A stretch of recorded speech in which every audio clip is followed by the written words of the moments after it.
Okay, so imagine this. You're in like the super early days of Bitcoin. 2010, pizza's the big deal if you can even buy one with it. And exchanges, well, they're just popping up everywhere. The Wild West, a real digital gold rush. Totally. And in this crazy new world, one name stands out. MTGOX. Forget the fancy apps we have now. MTGOX was like the only game in town. Yeah, the OG exchange. For real. At its peak, they were handling something like 70% of all Bitcoin trades. Can you believe that? It's pretty wild to think about now. Almost all the world's Bitcoin flowing through this one, how do we put it? Less than secure system. Right, and that's where our story really kicks off. We're talking about a hack so massive, it almost destroyed Bitcoin.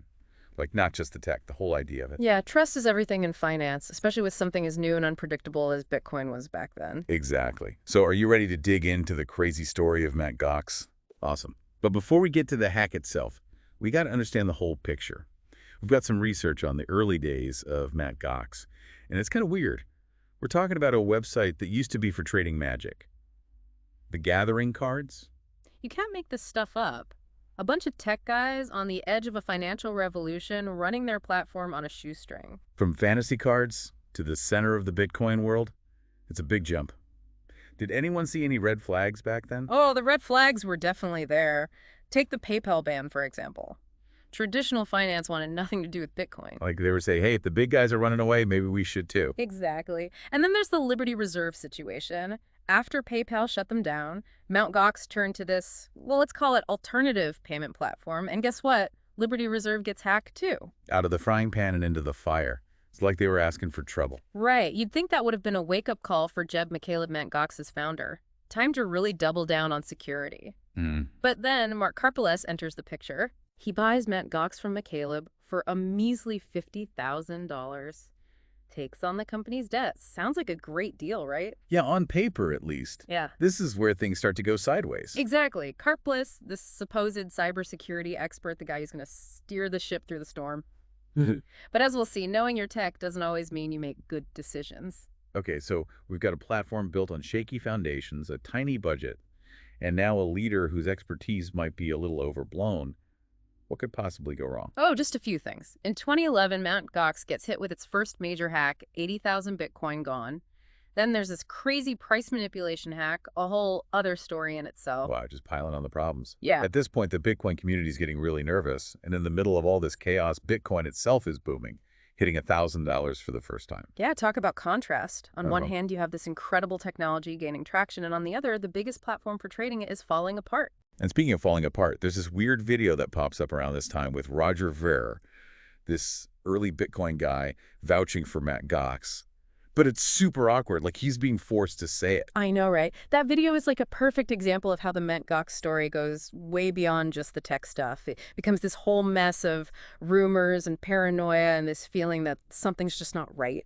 And remember, for a lot of people, this was their first experience with Bitcoin. Yeah. Imagine seeing that video and trying to decide, okay, do I trust this guy who looks terrified, or do I believe all the signs that something's seriously wrong at Mt. Gox? It's a tough call, and for a lot of people, trusting Mt. Gox ended up being a big mistake. Because, of course, it all explodes in February 2014. The whole thing implodes. Withdrawals are frozen, they declare bankruptcy, and get this $850,000 Bitcoin just vanishes. Poof, gone. It's like a digital bank robbery on a massive scale. It was a huge blow to Bitcoin.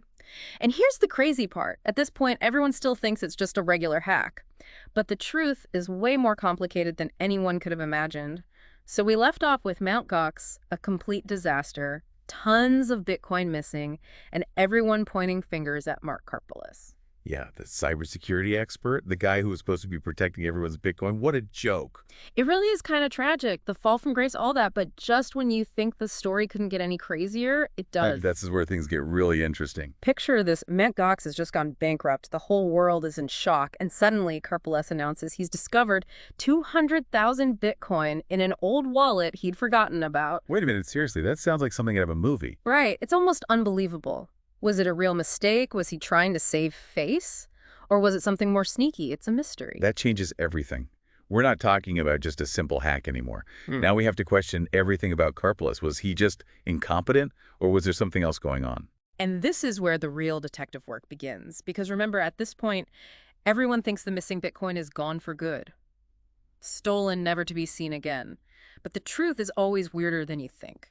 Okay, so how do we go from gone forever to actually finding those Bitcoin? Yep. It's not like they left a trail of physical clues. That's where our blockchain detective comes in, Michael Groninger and his company Chainalysis. They saw the blockchain as this incredible forensic tool, a way to track the untraceable. Hold on for a second. For those of us who aren't like blockchain experts, how does that even work? Think of the blockchain like a giant public record book, every Bitcoin transaction ever made. It's all out there. Chainalysis figured out how to analyze all that data. They could track the movement of Bitcoin from one wallet to the next, even across tons of transactions. So it's kind of like a digital fingerprint. Every Bitcoin leaves a trace. Yeah. And if you follow those traces, you can solve the mystery. Exactly. And as Chainalysis starts digging into the MTGOX blockchain records, they find some really strange stuff. They find deleted transactions, small amounts of Bitcoin being siphoned off over years, not all at once. So it wasn't a quick grab. It was more Yeah. like someone slowly bleeding Mt. Cox dry. Exactly. And this new information starts to make people question if Karpelès was really the one behind all of this. He might have been careless, but maybe he wasn't the mastermind. Okay, so if not him, then who? Who had the skills, the access, and the patience to pull this off? This is where things get really juicy. Chainalysis follows the Bitcoin trail out of Mt. Gox, and they find something interesting, a bunch of transactions leading to this shady exchange called BTCE, based in Russia. Whoa, Russian connection. Yeah. Now we're talking international espionage. This is Yeah. getting good. It definitely adds another layer to the story. BTCE was known